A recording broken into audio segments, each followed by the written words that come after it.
Hi, my name is Julian. I am in my teenagehood bedroom.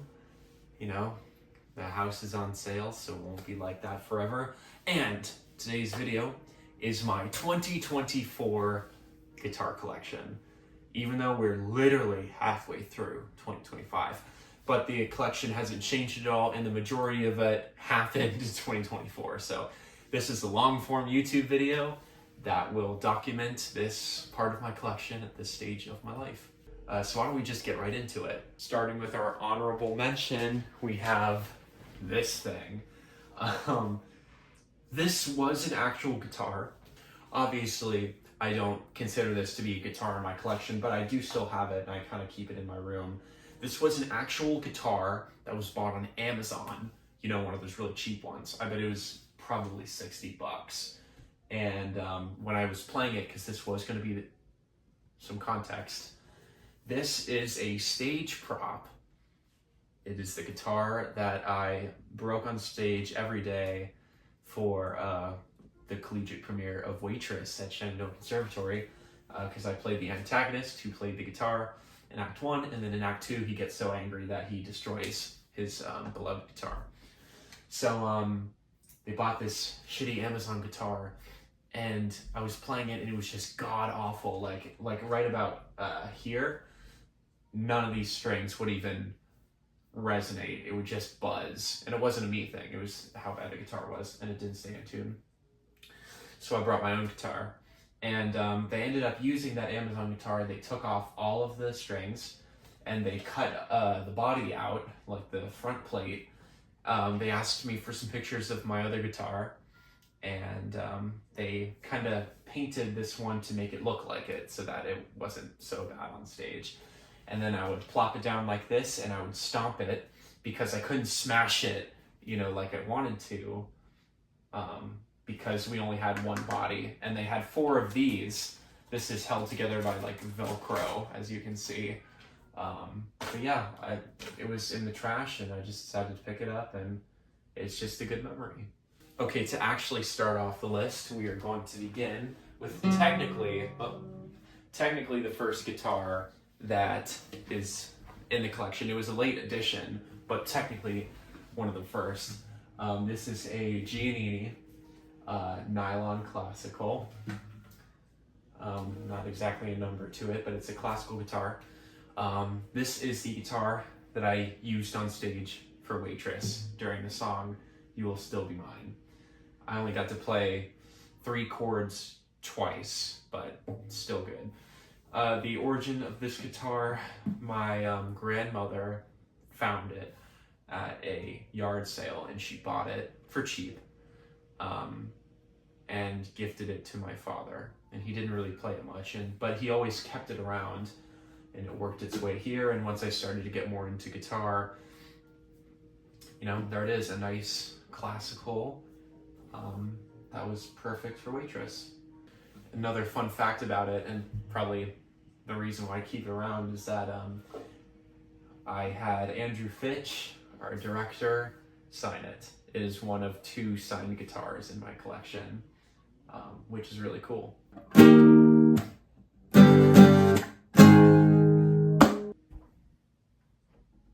Alright, so this guitar is my favorite in the entire collection.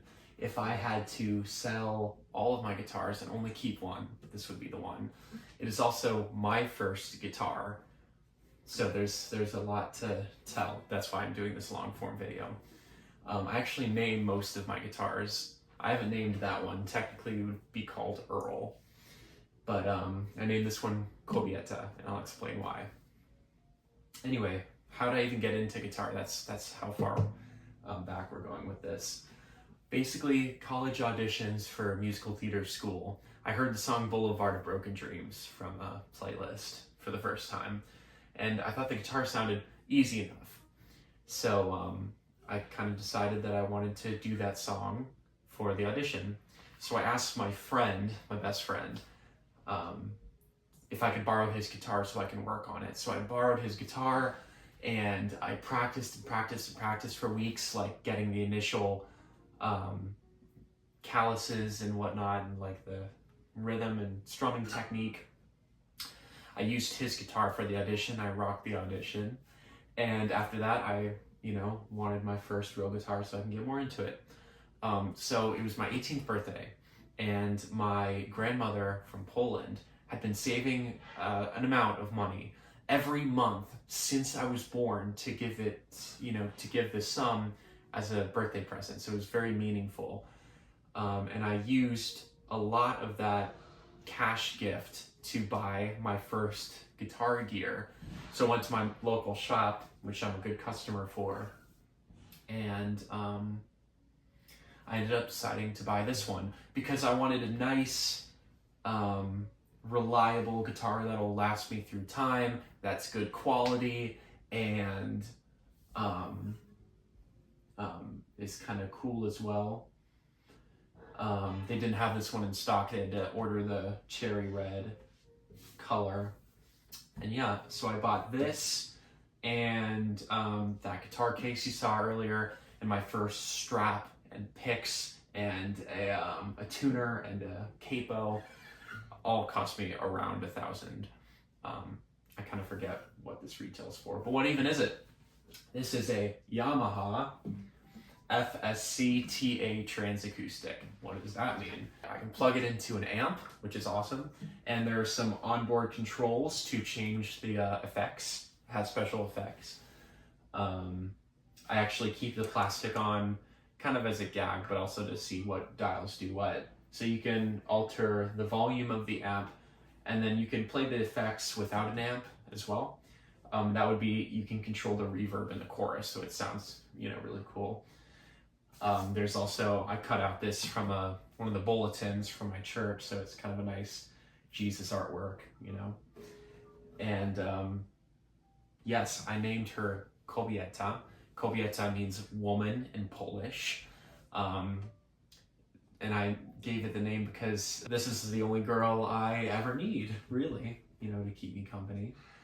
And it also ties to, the Polish side of my family that helped me get this very meaningful guitar. This will always be my go-to steel string acoustic, and it'll always be with me.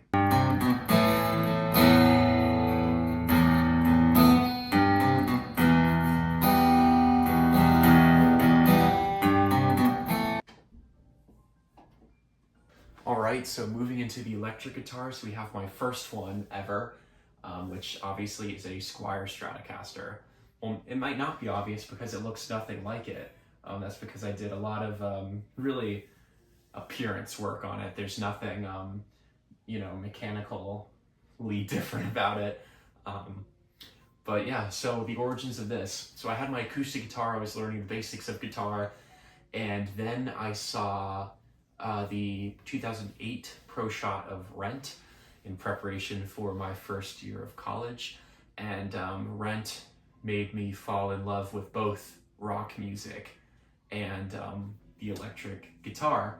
And Roger has a white Stratocaster in that pro shot in particular. Still a dream role of mine, and still one of the reasons why I pursue to be better at guitar and electric guitar as well. But anyway, about the guitar, so, I buy the acoustic in the fall, and then by December, I want to get, myself an electric guitar for, kind of a Christmas gift. And I think I got it, I had to order it from the store, and then I got the package in probably January. So yes, this is the cheap Squire Strat pack. I got mine, the black body with the white pick guard. It comes with that little tiny square Squire amp, and it comes with a whammy bar, and it comes with a cable, which I still have and use. This is my most played electric, and also my favorite electric to play. It's just really easy along the fretboard. Which I really appreciate, and I like the sound of it. So in terms of the cosmetics, as you can see, it's not exactly normal. Starting from the beginning, I wanted this to be the sticker guitar, like Billy Joe Armstrong.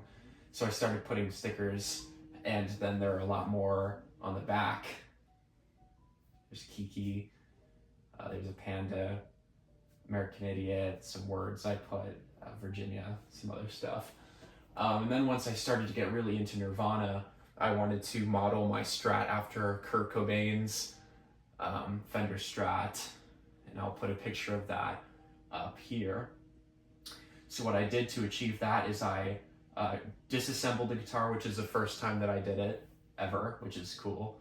I spray painted the pickguard black from stuff I got from Home Depot, and I also spray painted this little knob right here and these little volume knobs and stuff, but I left the pickups white, and then I put some, you know, tape on it, and then I have a, he had a sticker, but I just printed this out and made my own.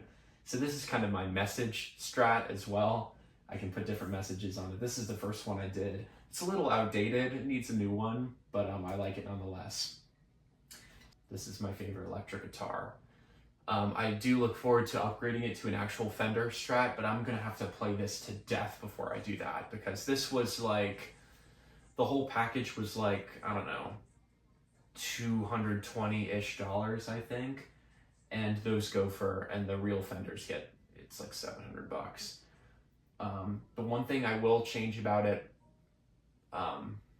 like equipment wise, is that on these cheap Squires, this bridge is really kind of terrible. And it's not because it is terrible, it's because the whammy bar is made of such weak metal that when you screw it into this hole, the metal deteriorates on the screw. So now I can't even put it in. So I will definitely replace it with a bridge that has one of the ones where you can just put it in rather than screw it in, and that'll be a lot better. And I'm sure it'll play and sound better too. But this is my favorite electric. I named it Roger, for Roger and Rent. Though it kind of transformed away from the image of what it was, and it is now a tribute to Kurt's Vandalism Strat.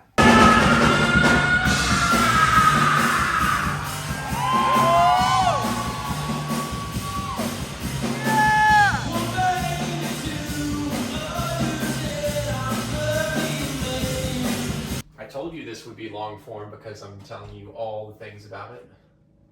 So I have the Squire Strat for a while, and you know, that's really when the addiction of buying guitars starts. And I'm like, okay, well, there are so many different body styles of electric guitar. What could I get next? I consulted my guitar teacher about which one I should get, and then there was another one that I wanted. That one will come up next. But my guitar teacher recommended the next shape to get for X, Y, and Z reasons would be a Les Paul, and might as well get an Epiphone. So that's exactly what I got. This is an Epiphone Les Paul. I've seen other people have it before. This is the purple one, and it really is more expensive because it's purple compared to other Epiphone Les Pauls. This is $500. That's what I paid for it, at least. This is one of the less played electric guitars I have. I have played it for one live performance, which was really fun.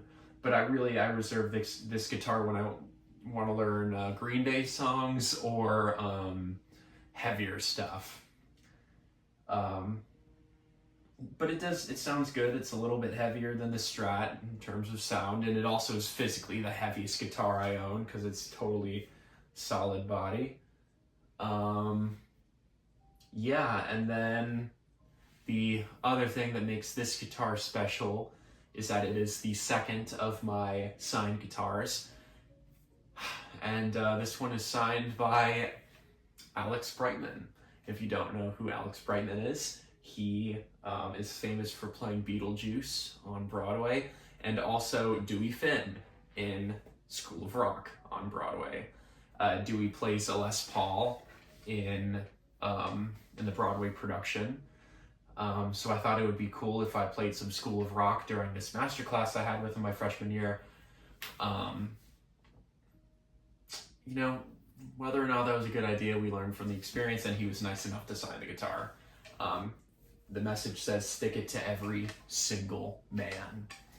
And I think that was a good message. The name of this guitar is Strat, because the Strat Man was my favorite YouTuber for a long, long time. I would watch every single one of his uploads. But once I started getting out of cars a little bit, I kind of stopped. But there was a point in his life where his car collection was all purple. Specifically, what was the name of it? Iced Amethyst Titanium. And, you know, this purple reminds me of that. So it's called Strat. I'll likely keep it around, really just because of the signature. But if times get really hard, I'll probably sell it.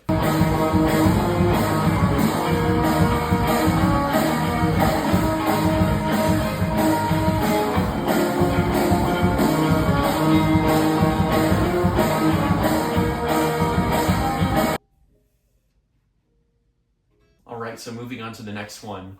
That Epiphone Les Paul is actually not the only one that I bought when the addiction really hit me, right? That was the guitar I was recommended I buy next, but this is the guitar I wanted to buy next. So I actually bought both of these on Amazon at the same time.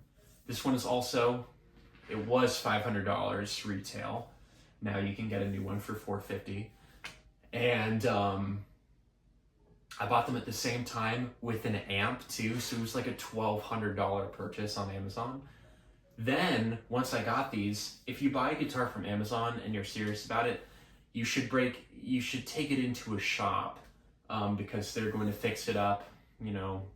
And I ended up spending almost $600 between these two, you know, making sure the fretboard is good and like all that stuff. This was a $262 fix-up. So yeah, this is an Ibanez Jem Jr.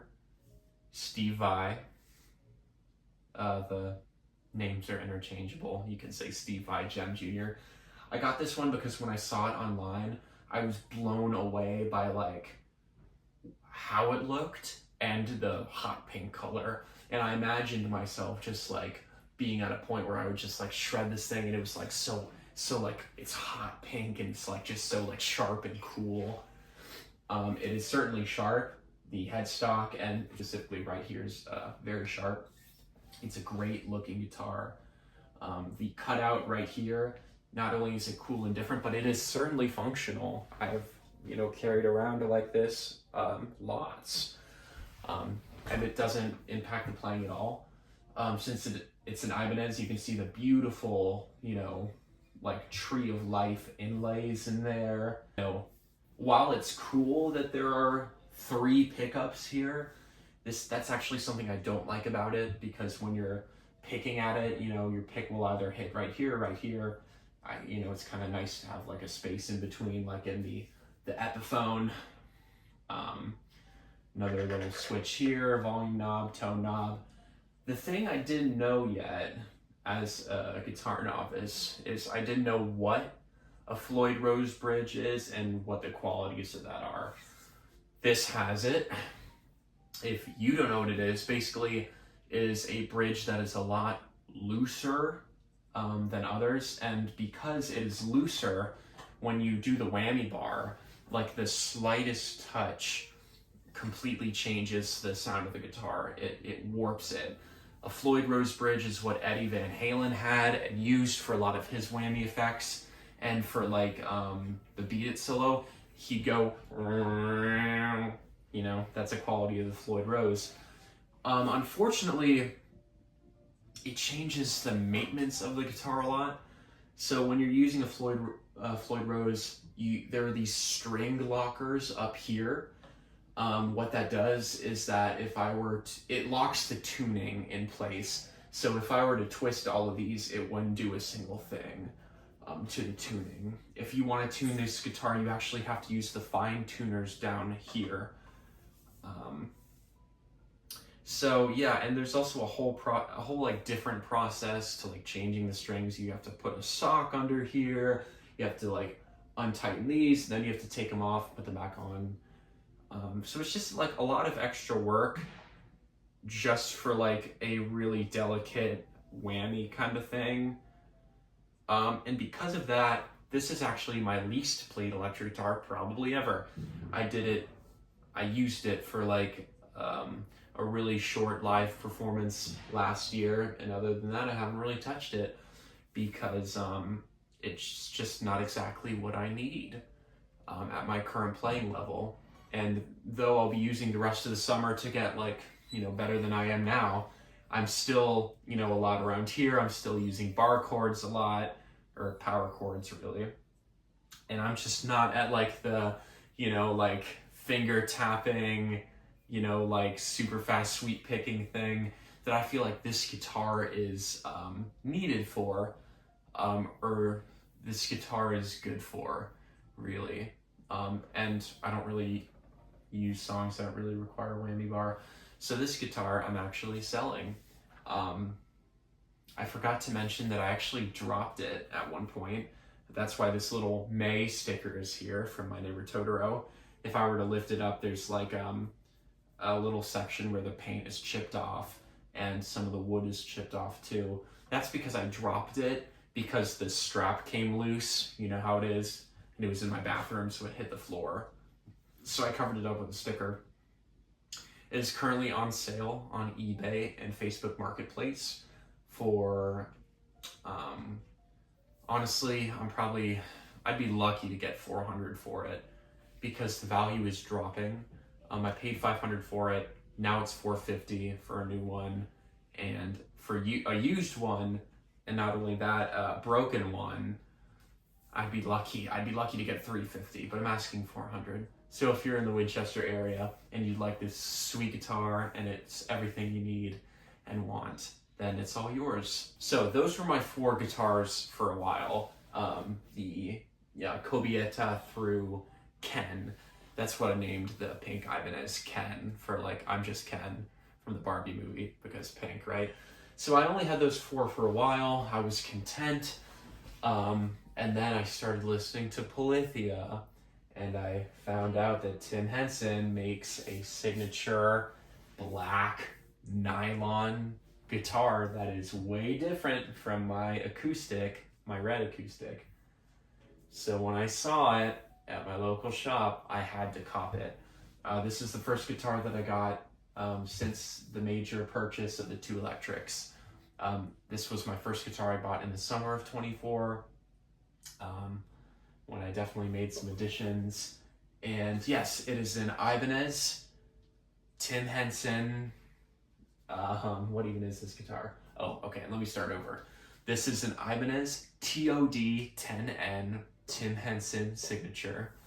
I named it the Him Tenson because that was a joke one of the shop managers made that I thought was really funny. Let's see, it's a nylon. The way it sounds to me is it sounds like kind of like a mix between like a ukulele and a guitar. It just has that really nice light sound and can make any song that you play on a regular guitar sound a little bit different, which is kind of cool. It has the wider fretboard associated with a classical guitar. And, you know, if you've seen him playing God in that YouTube video, this is a guitar that you can absolutely learn both fingerstyle, which is something I'm learning now, and this is the main guitar I use for fingerstyle because of how soft the it is to play. You know, it's soft on the fingers because of the nylon, and it's something that eventually I know this has the capability of being super fast if that's somewhere I want to go, and maybe it is because that means I'm making progress in being a better guitarist. As for what I think about it, it's really sexy. It's kind of a different color. It's black. Black happens to be my favorite color. It's also an electric acoustic, so I can plug it into an amp. And this actually sounds amazing with like crunch distortion on it. You wouldn't believe it. But yeah, the Him Tenson.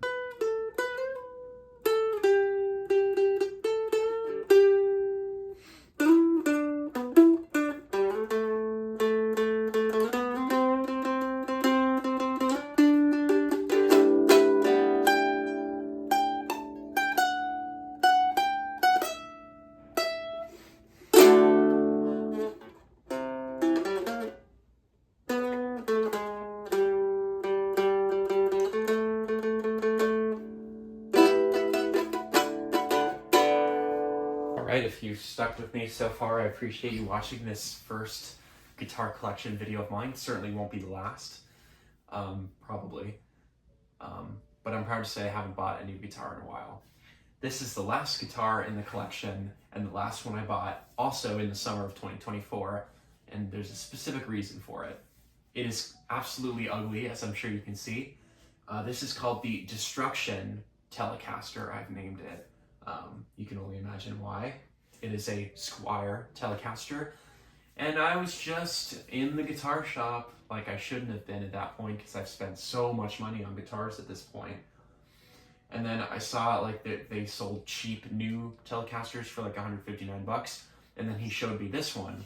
The original color, which you can see on the back, is like that, you know, I don't know, butterscotch. I think it's called butterscotch. It was a brown. He said he just got it in. It's heavily used, and if I wanted it, I could have it at a cheap price. So we negotiated down a little bit, and then I think I paid about $157 for it with tax. I think we negotiated down a little bit though. It's like 150. I was like, 150 bucks, I'll take it off your hands. So yes, now I am the proud owner of a Telecaster. And you know, I never like detailed or painted a guitar before, so I wanted to do a little art project really, and you can see the results of that. The colors I chose were like neon green and like berry purple, so I did like a kind of a fade thing going on, and like I covered the metal bits in like cheap eBay tape so you can see some of it's even left on it. I painted this little tree down here with some little purple berries on it, which I thought was kind of cool. Let's see, I painted the fretboard. That's the part that I regret the most about this, actually, and what has kept it to be an art guitar, even though it's not even really good looking art. I painted the fretboard. I painted this little like tree of thorns kind of thing, like this vine of thorns, of course mimicking the Tim Henson, and I even added some like flowers to it, and like even underneath that I used Sharpie to write like the numbers of the frets. But I think it looks really ugly, and what stinks about it is that like it's acrylic paint on the wood, and then on top of that I put like a clear coat. So like when I was initially playing this thing, whenever I'd like bend a string or something, the clear coat would be like chipping off of the metal frets, and then whenever I'd play down here especially, the black acrylic paint would rub off on my fingertips. And you know, when you're playing guitar, you're putting a lot of pressure on the strings, so you know, and you know, when you're moving around a lot, the dead skin cells, I mean, your cells rub off on these hard metal strings. So I kind of had some weird thoughts about like the paint getting into my system kind of thing, and that's, you know, a dirty thought. At one point, I even took the strings off, and then like I used like 7 different cleaners to try and get this off, and it's not coming off. So that's why this is really my least played guitar. No, I'd say I've played this more in total than the Ibanez, but I don't play this because I don't like the idea of the paint getting mixed in with me, and I do have a specific purpose for this guitar aside from it being an art project. I'm not going to say what that is. On the back there's a quote: "Before creation comes destruction," which is a Dragon Ball Z quote. If you know, you know. It's actually kind of the opposite. Before destruction comes creation. And you know, I put my signature on it. So yes, so there is a point for this, that why I'm keeping this. It's not even pretty enough for me to hang up on my wall normally here. It's usually in my closet or something. But there you go, the Squire Destruction Telecaster. All right, everyone, I'm behind the camera right now, but there they all are with my cat, Allie, as well. My 7 guitars together for maybe the first time and possibly the last time, not only because I'm selling the pink Ibanez, but the last time together in this this room where I spent most of my teenage years. My favorite is the this is so weird. My favorite is the red Yamaha. Favorite in the whole collection. My favorite electric is my Stratocaster, and I think I've become a Fender guy because of that. And yeah, if anyone wants the pink Ibanez Steve Vai Jem Jr., check out eBay. It is still for sale. So eventually that will be gone. Eventually something's gonna happen to the Telecaster in which it'll be gone. And if hard times were truly to become upon me, then I could see myself selling the Henson and the Epiphone. We'll keep them in the collection. I may need them for something. And thanks so much for tuning in to Julian's 2024 guitar collection. There are only 2 guitars right now that I would consider adding to my collection. I have reasons for both. I'm not going to say what they are. You'll just have to tune into the next collection video.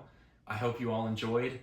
Since I'm, on summer break right now, I'll post a bunch of guitar covers utilizing different guitars.